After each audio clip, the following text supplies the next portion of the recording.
inilah gambar rajah yang kamu kena ingat sampai bila-bila untuk semester ni lah.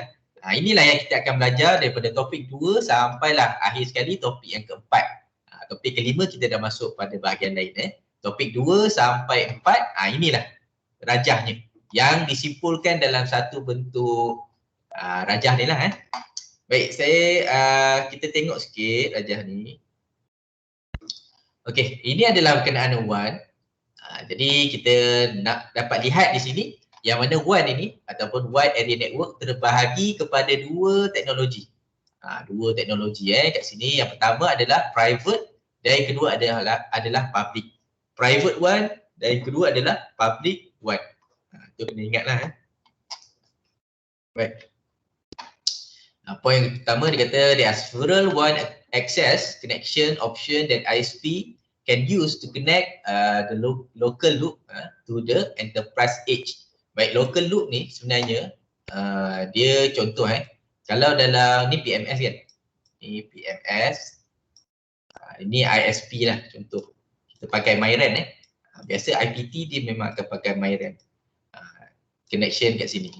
Okey, daripada PMS ni nak ke sebelum sampai ISP, daripada ISP sampai ke PMS, inilah kawasan yang kita sebut sebagai local loop.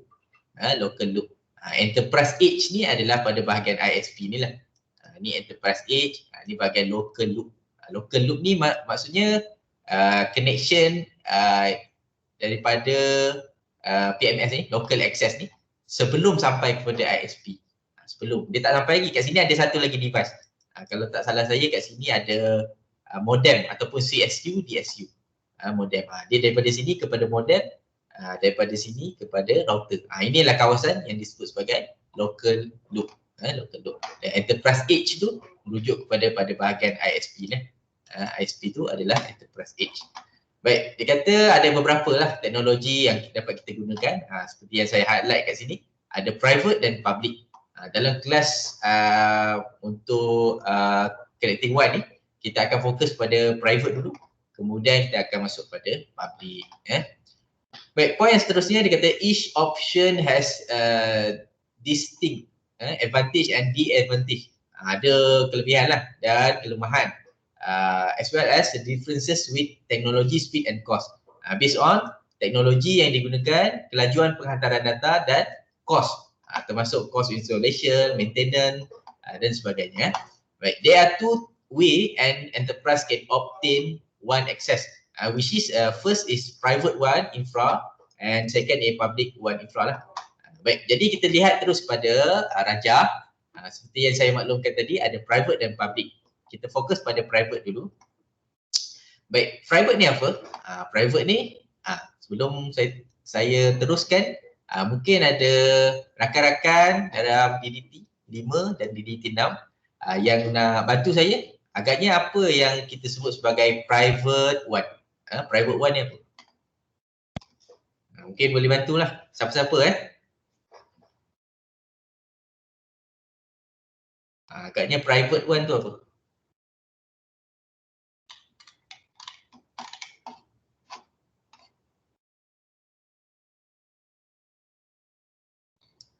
Okey, tak ada jangan saya pick seorang Okey, Zahiruddin.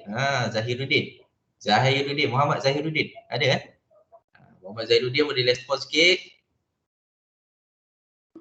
Muhammad Zahiruddin, 1. Muhammad Zahiruddin, 2. Ada. Saya ada. Zahiruddin. Okey, baik. Dekat mana tu Zahiruddin?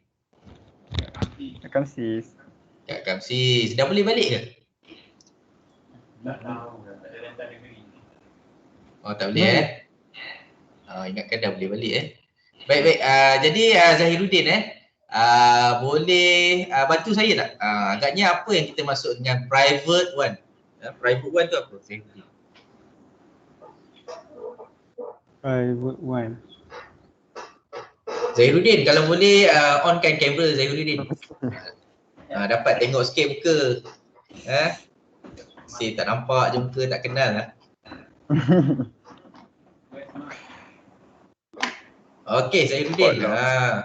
Okey. Zahiruddin, agaknya apa tu private private one tu apa? Berdasarkan dia punya nama tu lah private one. Agaknya apa yang kita ataupun apa yang kamu rasa berkenaan dengan private one? Kulit. Sekejap, Cik.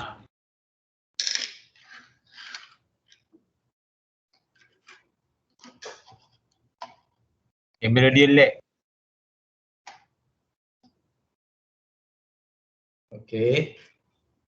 Okey, terus.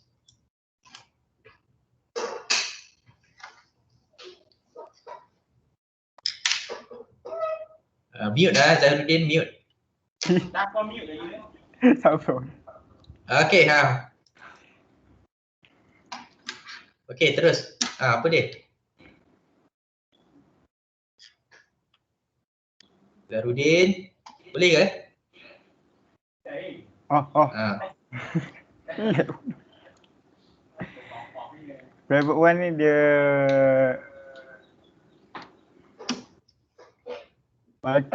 multi protocol level switching, teknologi yang transmit data antara dua ke more location. Semua location Okey, ada lagi nak tambah?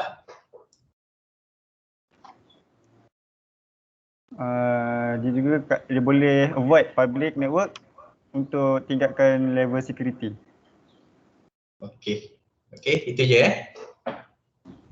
Itu je. Okey.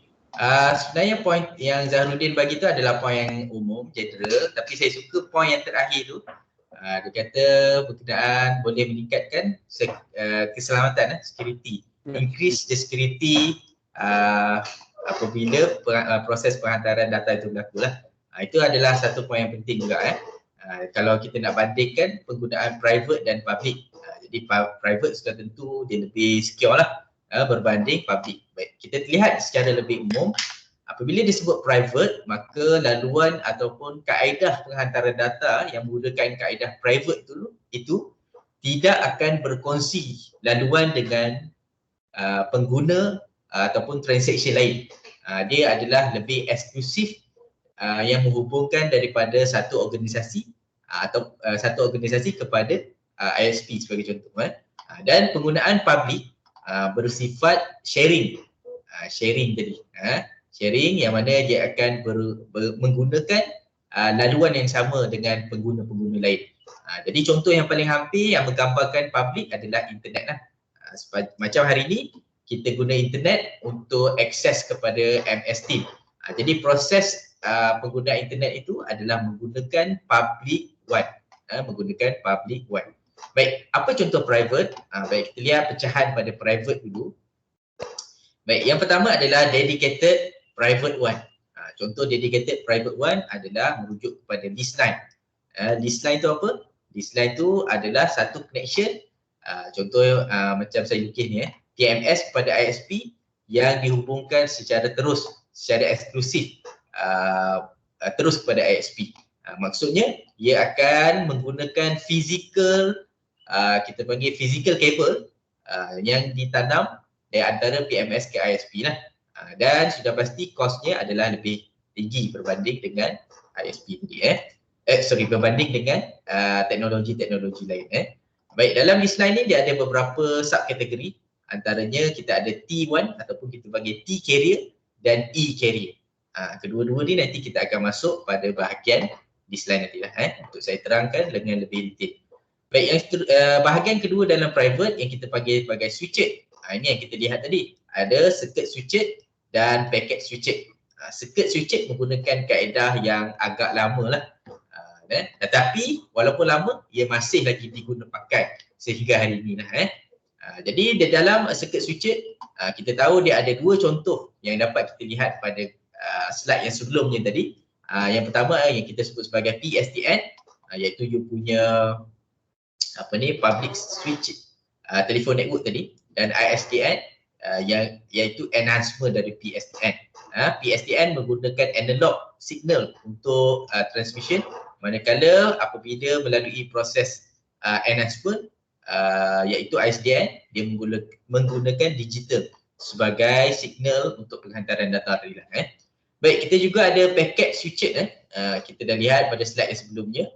Packet switched digunakan oleh beberapa teknologi dalam private WAN, antaranya Metro Internet ataupun kita sebut dia sebagai Internet WAN.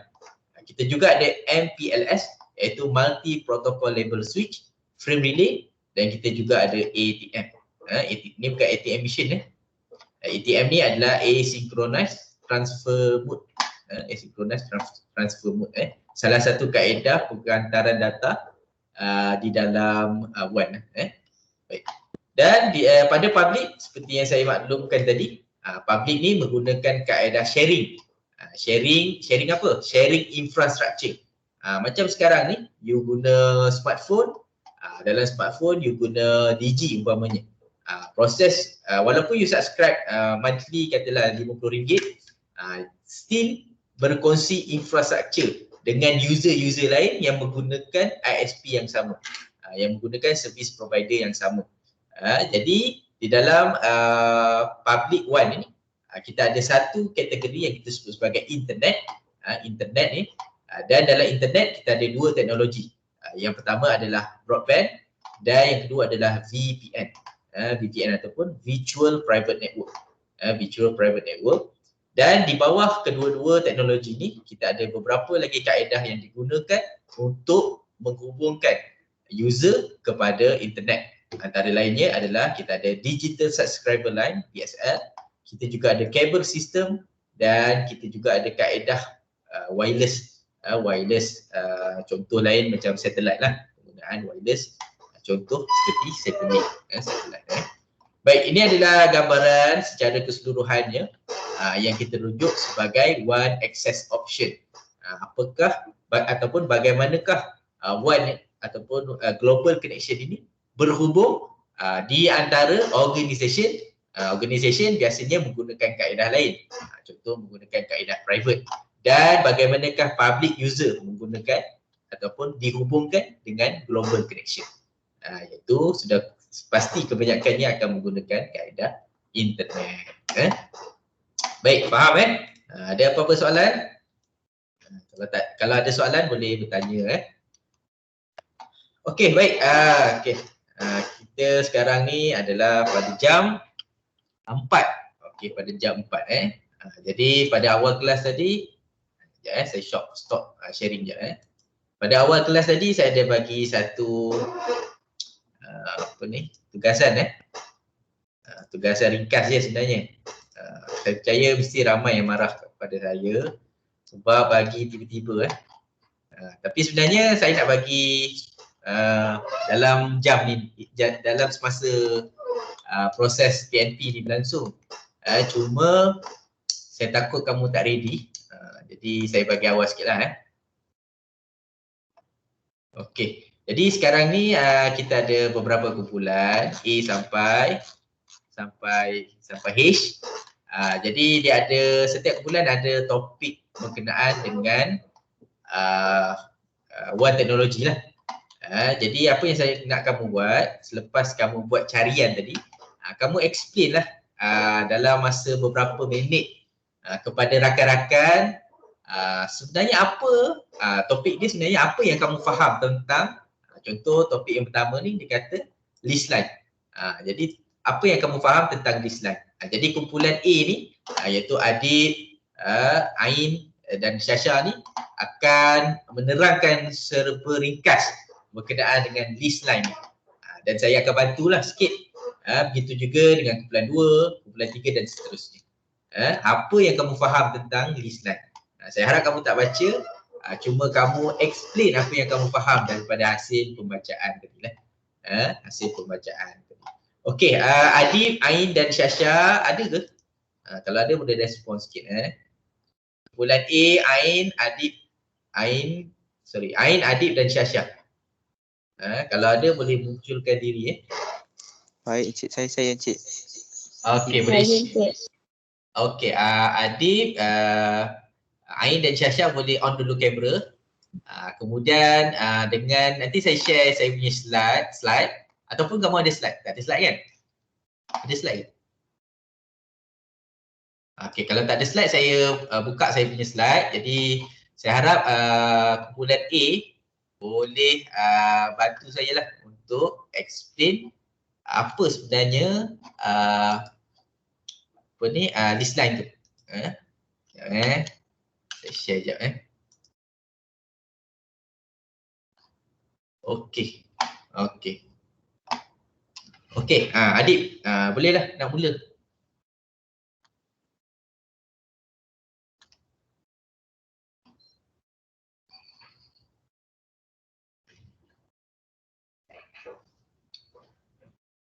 Adib ada Okey, Adib.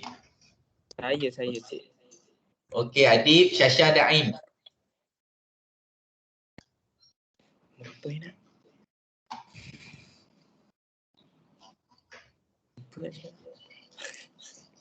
Okey, soalannya apa yang kamu faham lah.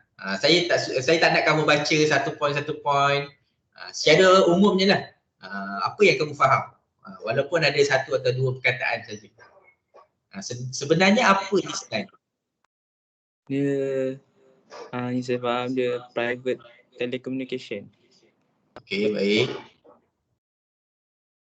Okey. Ada lagi? So benda ni sesuai untuk orang bisnes yang macam ada satu bangunan yang lagi satu bangunan yang jauh, dia nak communicate. Betul. Betul. Okey.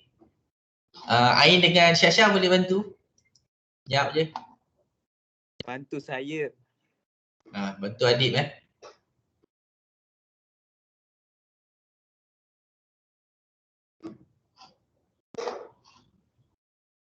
Okey. Syasha ada ke? Jawab je Syasha. Dengan So benda ni buat encik. Benda ni kita boleh dikenali sebagai private circuit. Betul ke? okey, betul. Betul. Okey. Itu je Ain ada nak tambah Ain? Itu je saya faham cik. So, terima kasih. Okey, terima kasih banyak Adib sebab berkongsi dengan semua. Jadi banyak pahala Adib hari ni berkongsi dengan rakan-rakan baik betul Adib. Sebelum tu Ain dengan Syasha ada nak tambah ke?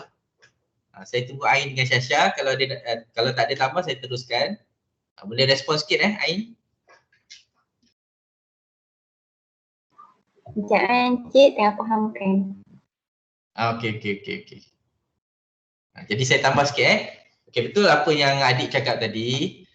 Jadi secara umumnya kebiasaannya lah list line ni kita guna untuk menghubungkan satu organisasi dengan organisasi yang lain. Kalau dapat lihat pada rajah ni kita nampak New York office ni kita hubungkan dengan London office. Jadi jaraknya jauh. Kalau kat sini kamu perasan dia ada menggunakan dua carrier ataupun dua jenis list line. Ada T dan ada E. Biasanya T kita gunakan untuk North American dan E untuk European lah. Standard untuk European. Dan kedua-dua standard ni mempunyai speed yang berbeza speed yang berbeza. Kalau saya tarik sikit ni. Okey. Kalau T ni kebiasaannya dia hanya support 1.54 megabit per second. Manakala E ni kalau tak salah saya dia lebih kurang 2.0 megabit per second dia ikut region. Seperti yang dapat kita tengok tadi pada list line tu kan. Dia ada T carrier dan E carrier. T1 dan E1, T3 dan E3. T1 tapi kat sini dia ada T3 lah dan E3. Pada bahagian T dengan E ni nanti kita akan discuss pada next slide ataupun mungkin subtopik yang seterusnya. Saya tak berapa ingat. Okey, sementara tu kita tengok Ain dengan Syasha dah dapat maklumat ke?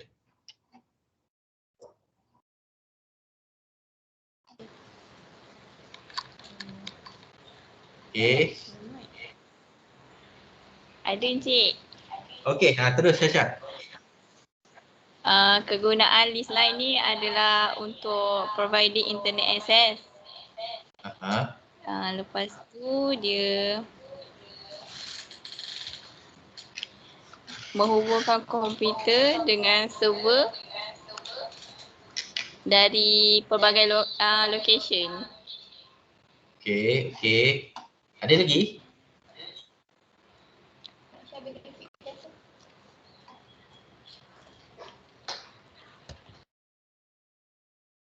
Okey, itu je Syasha. Baik, betul cuma pada bahagian this line digunakan untuk menghubungkan organisasi dengan internet. Dia betul, tetapi bukan hanya digunakan untuk connection internet sahaja. Tetapi dia juga digunakan untuk perhubungan ataupun connection pemindahan data sebagai contoh. Yang mana dia tidak digunakan untuk connect kepada internet. Internet ni lebih bersifat pada global. Contoh kan kat sini kan. Kita pergi atas ni kan. Ini internet. Bila dah masuk internet tu maksudnya public lah. Dia jadi public network. Tetapi bila dia connect daripada satu organisasi kepada branch dia ataupun pada region branch dan sebagainya, itu lebih bersifat private. Bila pergi internet itu kita sebut sebagai public. Public, kita masuk Google, masuk Facebook, itu kita dah share laluan dengan user-user lain. Baik, jadi kita lihat poin pertama dia kata when permanent dedicated connection are required. A point-to-point link is used to provide pre-established communication path from the customer premise to the provider network. Provider network ni ISP lah. Jadi dia kata connection this line ni merujuk kepada proses permanent dedicated connection. Itu yang kita kena guna physical connection, sama ada fiber optic ke, UTP, coax cable dan sebagainya untuk menghubungkan dua lokasi ni tadi.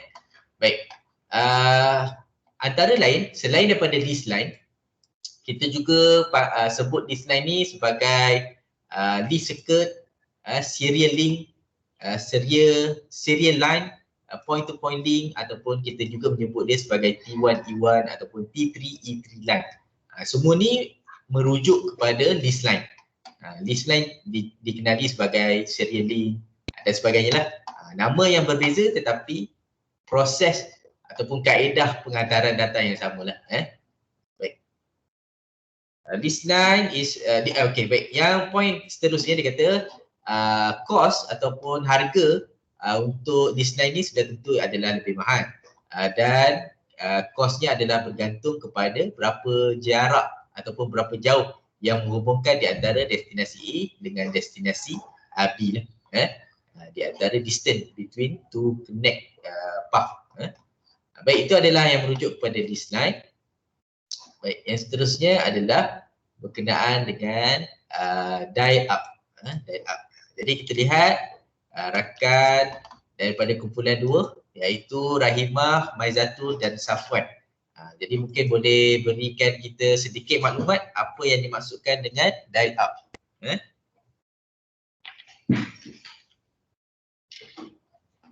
Okey, Safwan ada?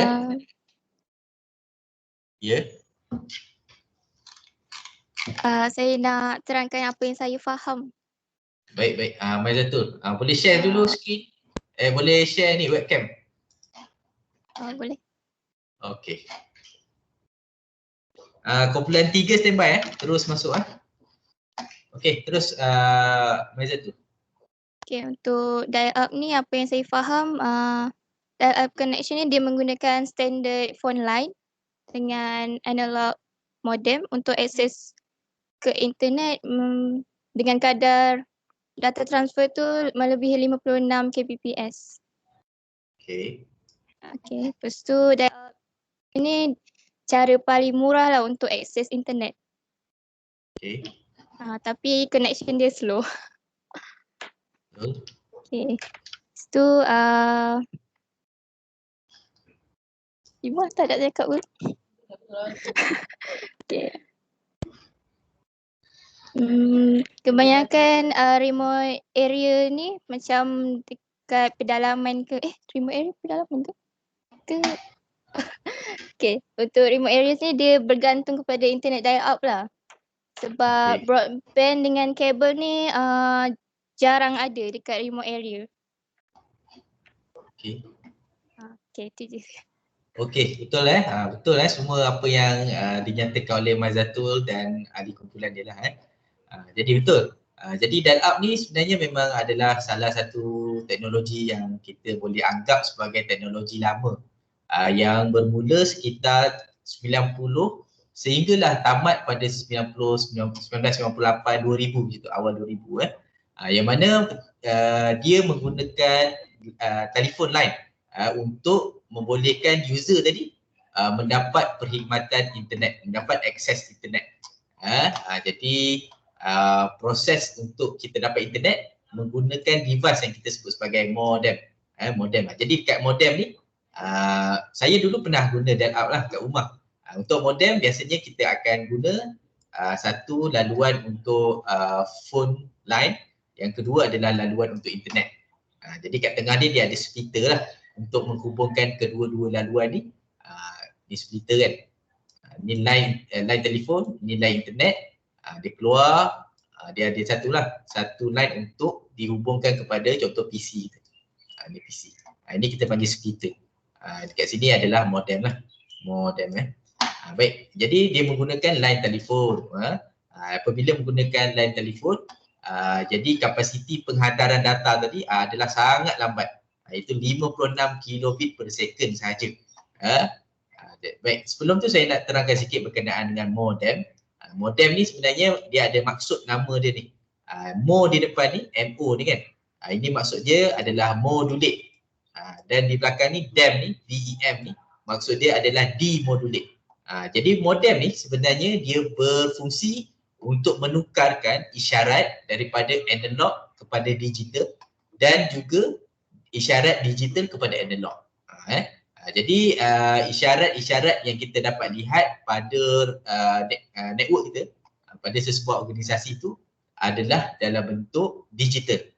Komputer kita ni digital lah. Sebab apa digital? Sebab dia binary 011 dan sebagainya. Itu digital signal.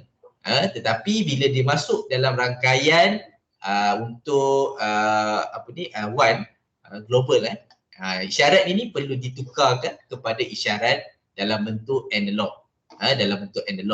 Jadi itulah fungsi modem tadi, modulate and demodulate, menukarkan digital signal kepada analog signal.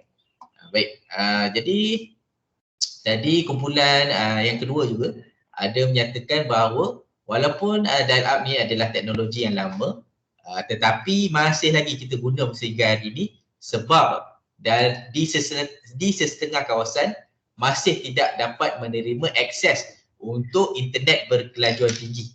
Contoh macam fiber optik, macam UTP dan sebagainya. Jadi mereka masih lagi menggunakan kaedah dial-up untuk akses kepada internet. Baik. Jadi key point dia kat sini adalah dial-up menggunakan voice telephone network.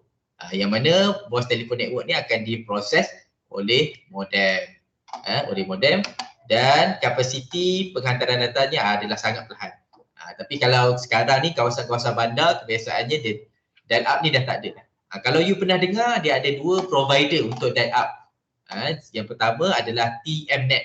Kalau pernah dengar lah TMNet, dan yang kedua adalah jaring. Saya rasa bila you dah lahir, dial-up ni pun dah tak ada. Dial-up tak ada. Baik, itu adalah berkenaan dengan kaedah private one, infrastructure yang kedua yang kita sebut sebagai dial-up. Baik, yang ketiga adalah yang disebut sebagai ISDN. Jadi kumpulan tiga adalah Zaharuddin, Syafirul dan Lusyadini. Jadi boleh share dengan kita apa yang you dapat daripada ISDN. ISDN ada dua slide. Slide pertama dan kedua. Baik, boleh share sikit grup yang ketiga.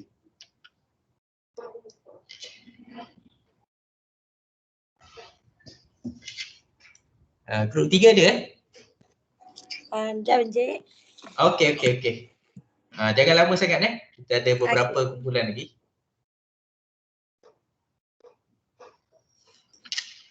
Kelas, okey, terus. Ya, ISDN tu dia standard for integrated service digital network. Lepas tu dia boleh guna untuk end-to-end digital connectivity. Okey. Dengan itu kita boleh enhance subscriber signaling. Okey, teruskan. Lepas tu ISDN juga boleh allow for the transmission of voice, data, video and graphic at Okey. very high speed over standard communication line. Okey. Lepas tu ISDN tu boleh pakai sebagai backup kalau kalau the list line fail. Okey. Okey, agaknya sekarang ni kita masih guna ke ISDN? Guna lagi ke?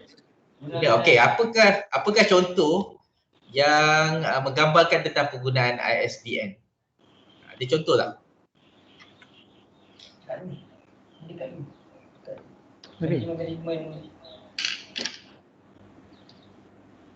Dia replace untuk broadband access, internet access macam DSL dengan kabel modem. Okey. Itu saja ya. Bulan apa ni? Bulan 4. 3. Tiga je. Okey. Itu je bulan 3. Okey, terima kasih. Baik, betul pada bulan 3, jadi saya cuba jelaskan sikit ataupun kita touch up sikit penerangan bulan 3 tadi. Okey, baik, seperti yang saya maklumkan pada awal slide tadi, pada circuit switching, packet switching dan sebagainya. Jadi sebenarnya ISDN ni wujud apabila adanya PSTN, Public Switched Telephone Network. Tetapi seperti yang kita maklum, PSTN ni ataupun telefon line kita kat rumah tu, dia menggunakan kaedah analog, dan enhancement ini menggunakan digital untuk penghantaran data lah. Enhancement tu maksudnya ISDN dia iaitu Integrated Service Digital Line tadi. Namun kedua-duanya masih lagi dalam menggunakan kaedah penghantaran circuit switching tadi. Baik, ISDN ni apa yang menariknya sebenarnya, dia menggunakan kaedah TDM. Kalau tadi Nusyadini ada kata ISDN ni kita boleh carry voice, video dan data. Betul. Jadi penghantaran tadi menggunakan kaedah multiplex, TDM, time multiplex. Contohnya kan, kalau ada ni PC satu kan, ni source lah, source kepada destination. Jadi bagaimana kaedah penghantaran? Kalau dalam PSTN dia akan hantar satu data yang sama iaitu voice dalam satu masa. Tapi ISDN ni dia berupaya untuk carry multiple data iaitu data, voice dan video dalam satu laluan yang sama. Itu yang kita panggil sebagai multiplex. Tapi bila ditambah dengan time division multiplex, maksudnya setiap daripada data ni, setiap daripada jenis data ni ada portion masa dia. Contoh kan, dia lalu-laluan ni, dia depan ni 1, 2, 3, 4. Data pertama ni adalah video, data kedua adalah voice atau suara, data ketiga adalah data. Jadi setiap daripada data ni dia mempunyai masa allocation dia. Contoh masa ni adalah 10 saat lah contohnya kan. Ni pun 10 saat, ni 10 saat. Maksudnya kalau data size untuk video ni, kapasiti dia adalah 10 Mbps.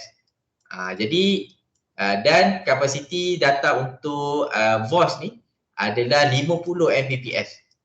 Jadi dia tak ikut pada size of data tadi, tetapi dia hanya ikut pada time allocation bagi setiap data. Itu yang kita sebut sebagai TDM tadi. Jadi setiap data ni walaupun size dia besar ke, size dia kecil ke, tetap akan mendapat nilai masa, slot masa yang sama untuk penghantaran data tadi. Jadi 10 second ni katalah ada beberapa megabit per second saja yang boleh muat dalam 10 second punya penghantaran, contoh jadi walaupun saiz voice ni besar tetapi ia akan membahagikan ke semua data, portion data tadi mengikut nilai time ataupun masa yang sama banyak. Jadi kalau yang 50 megabit per second ni sudah tentu dia perlu melalui proses penghantaran yang lebih lama berbanding dengan saiz yang lebih kecil lah. Saiz yang lebih kecil. Itu yang kita masukkan dengan time division. Multiplex ni keupayaan penghantaran multiple data dalam satu transmission. Itu kita panggil multiplex. Pada proses PSTN tak ada. PSTN tu satu data tu, contoh voice tadi, voice je boleh lalu. Yang lain tak boleh lalu. Kalau dia hantar data saja boleh lalu. Itu single transmission lah. Tapi bila dah buat enhancement penghantaran data dalam bentuk digital, maka dia membolehkan penghantaran data tu melalui ataupun berlaku secara multiplex. Ada 3 data boleh jalan sekaligus. 3, tetapi dipecahkan based on time slot. Bukan berdasarkan pada size data, tapi pada time slot. Tu dia point ketiga dia kata dah. TDM allow 2 or more signal or bit stream to be transferred as a sub channel in one communication channel. Dia membenarkan 2 atau lebih signal. Macam tadi lah, voice, video dan data tadi dihantar dalam satu channel yang mana ke semua penghantaran ke semua data tadi disebut sebagai sub channel lah. Ni sub channel 1, sub channel 2 dan sub channel 3. Point seterusnya dia kata the ISDN connection may require a terminal adapter which is a device used to connect ISDN bit rate iaitu BRI lah connection. Okey, kalau dalam dial-up tadi kita perlu ada modem. Dalam ISDN kita ada TA, terminal adapter yang digunakan untuk menghubungkan BRI. BRI ni adalah jenis kabel kepada router lah. BRI connection to router. BRI connection to router. Dia sebenarnya beraksi seperti modem juga. Tetapi disebut sebagai terminal adapter. Terminal adapter. To connect ISDN basic rate interface. Ni jenis kabel. BRI ni jenis kabel. Kita lihat apa yang disebut sebagai BRI. Jadi BRI ni ada 2. Satu BRI, satu PRI. There are 2 types of ISDN interface. BRI and PRI. Jadi BRI ni apa? Dia kata ISDN BRI provide 264 kilobit per second barrier channel. Ni kita declare dia sebagai B lah. For carrying voice and data. Jadi barrier channel ni digunakan untuk membawa data jenis suara dan data biasalah, normal data. And 60 kilobit per second delta channel. Ini kita declare sebagai D. For signaling. Call setup and other purpose.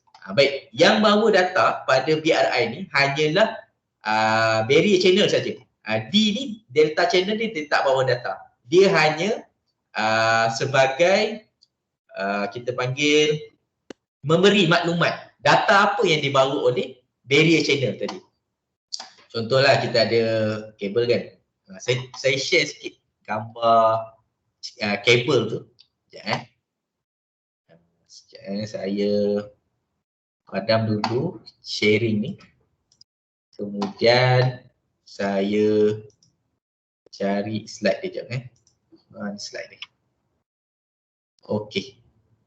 Kemudian saya sharing semula. Okey.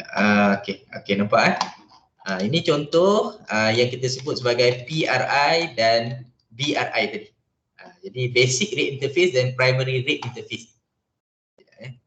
Okey. Jadi inilah 264 kilobit per second dan ini adalah delta tadi. Ini delta Ini adalah yang B tadi. B tadi apa B tadi adalah barrier channel. Ni barrier channel, ini adalah delta channel. Baik, yang bawa data adalah 2 benda ni. Barrier ni.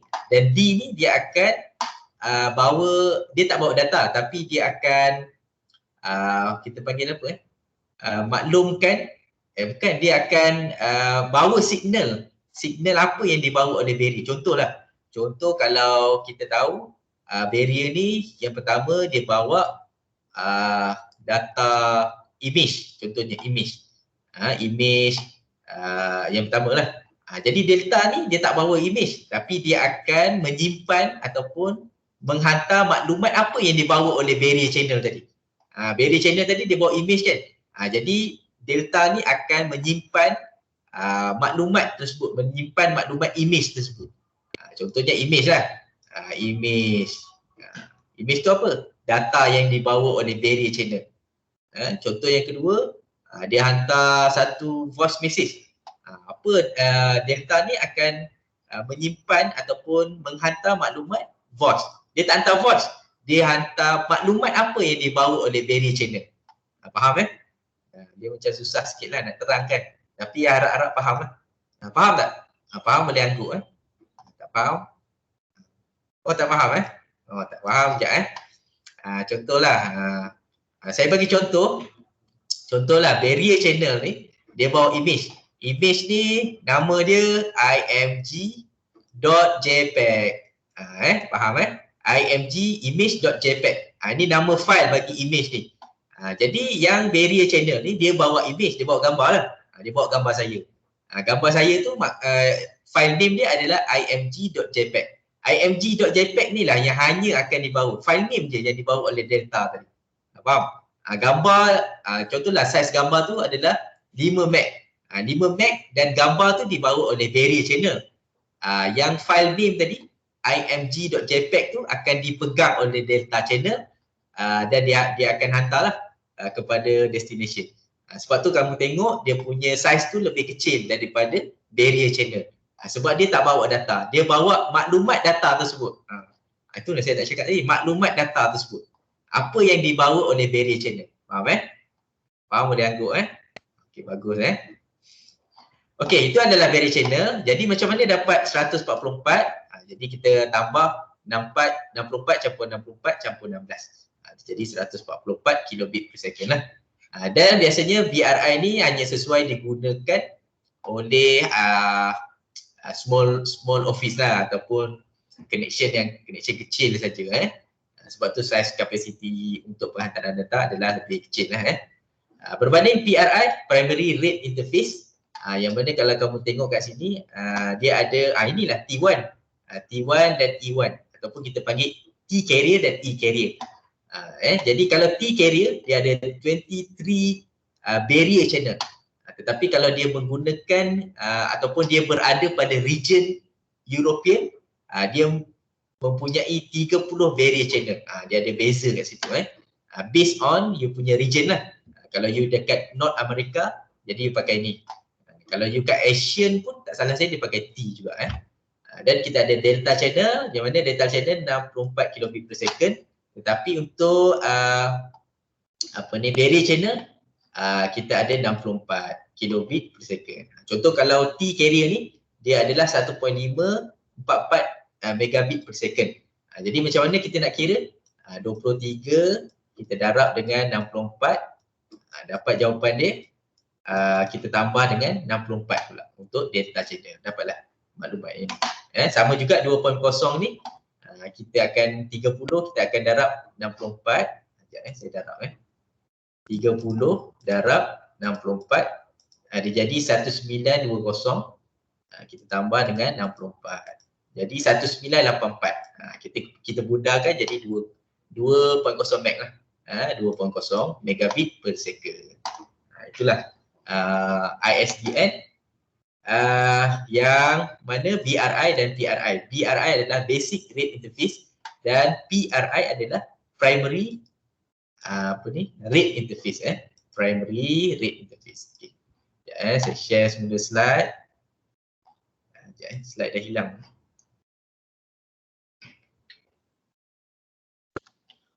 Okey, setakat tu okey dia macam technical sikit kan. Itulah connecting one itulah ramai tak suka connecting one sebab dia banyak teori kan. Bila banyak teori tu jenuh sikit lah kita belum masuk lagi practical. InsyaAllah lah, lepas habis semua teori nanti kita masuk perlahan-lahan. DDT 5B dah masuk kelas ke face to face? Ada kelas face to face? Baru tadi. Pagi Oh tadi? Dah pagi tadi. Oh, okay. First class lah tu Pagi tadi. Betul. Okay. Okay. First time. Okay. Kelas apa tu pagi? Network design. Puan Fazila Ya. Okay. Nanti next time kita try untuk buat lab. Nanti bila dah sampai lab lah. Sekarang tak ada lab lagi Okay, itu je lah untuk ISDN.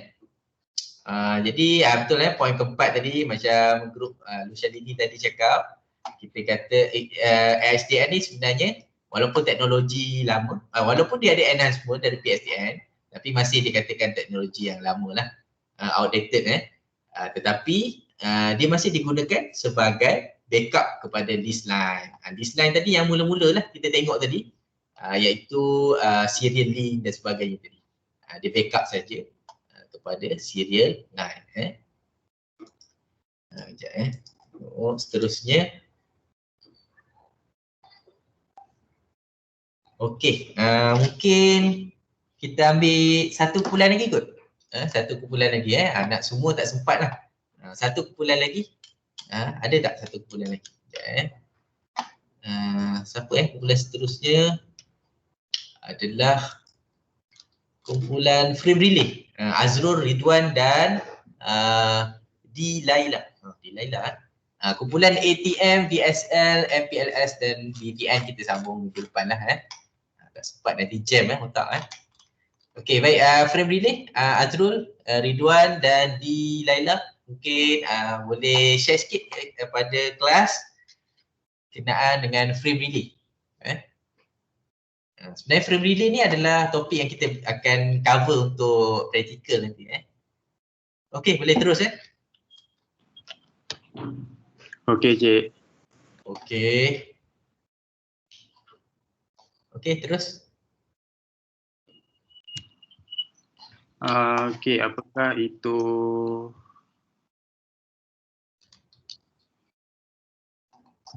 frame relay ni? Dia dah muncul pada awal tahun 1990-an. Sebelum tu siapa yang bercakap Ridwan. Okey, Ridwan. Ridwan boleh on camera sikit? Boleh Cik, boleh. Okey.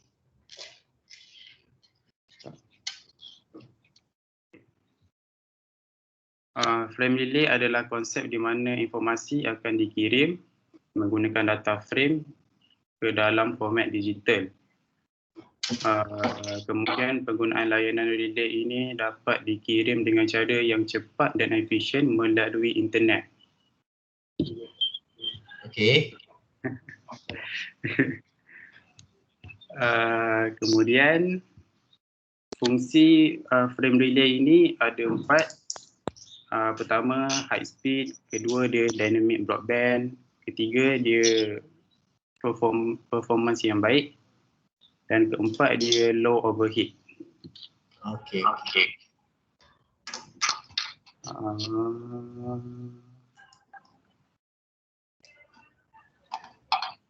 Okey, ada lagi? Kemudian frame relay ni dia bahagi kepada 2. Dia ada DTE, Data Terminating Equipment, dan DCE, Data Communication Equipment. Okey. Itu je kot. Okey. Terima kasih Ridwan dan kumpulannya. Jadi saya dah baiki sikit maklumat pada Ridwan tadi. Berkenaan DCE dengan DTE ni sebenarnya betul. Namun DCE dan DTE ni adalah bahagian yang kita nampak pada router lah. Dan ia adalah kawasan penghantaran frame relay. Kawasan penghantaran frame relay ni bermula daripada DTE, contoh router 1, kepada DCE recipient router tadi. Dan sebenarnya frame relay ni adalah berlaku di antara connection router kepada router. Router kepada router. Dan paling yang antara perkara penting yang saya nak highlight kat sini, frame relay ni biasanya akan menggunakan virtual circuit.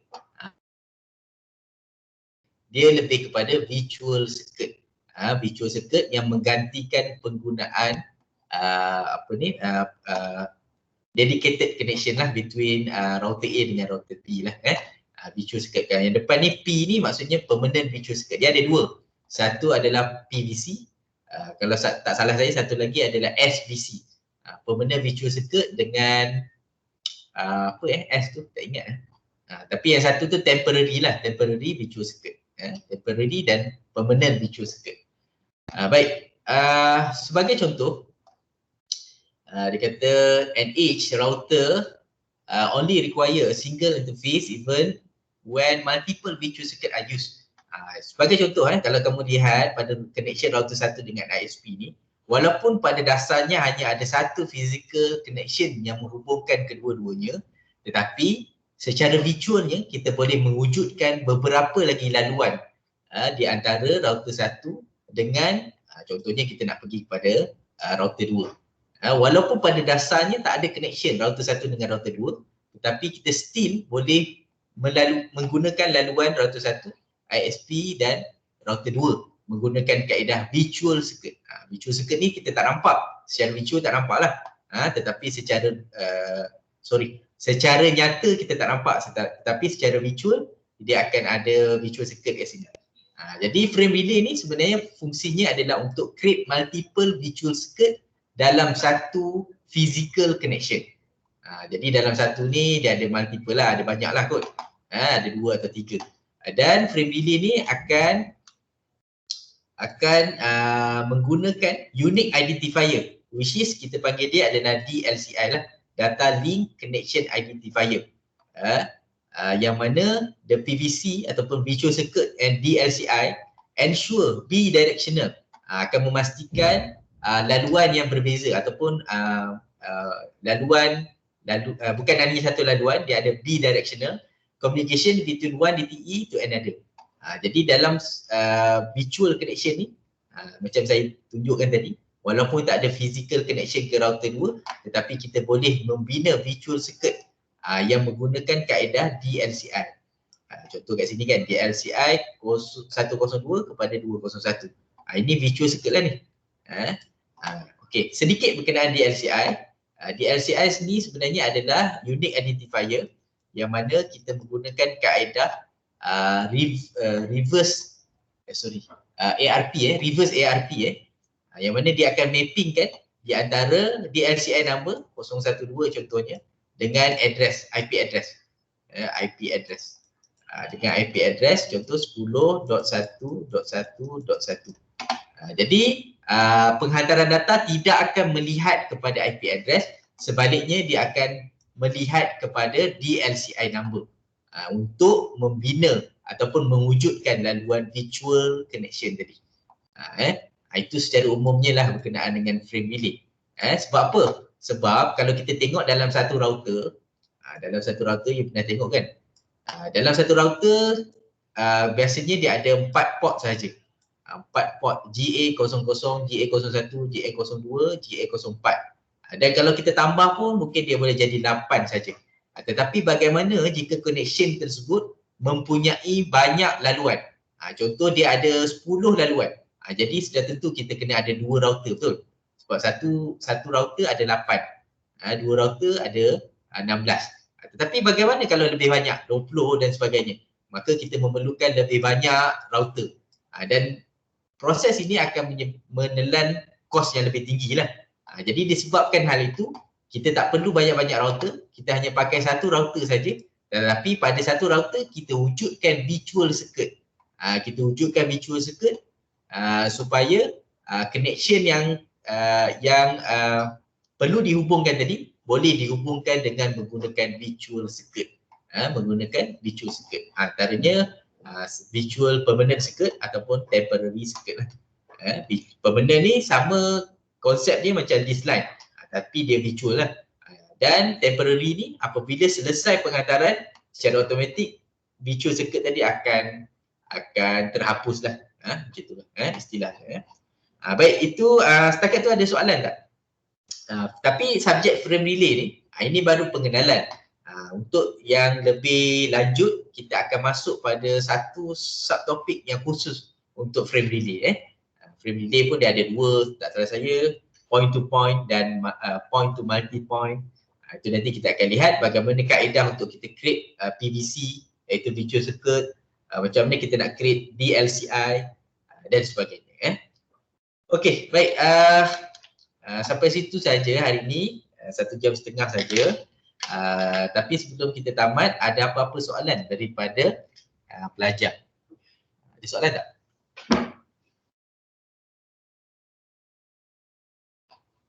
Tak ada Faham tak? Tadi Encik. Okey. Faham Okay. Ashikin faham?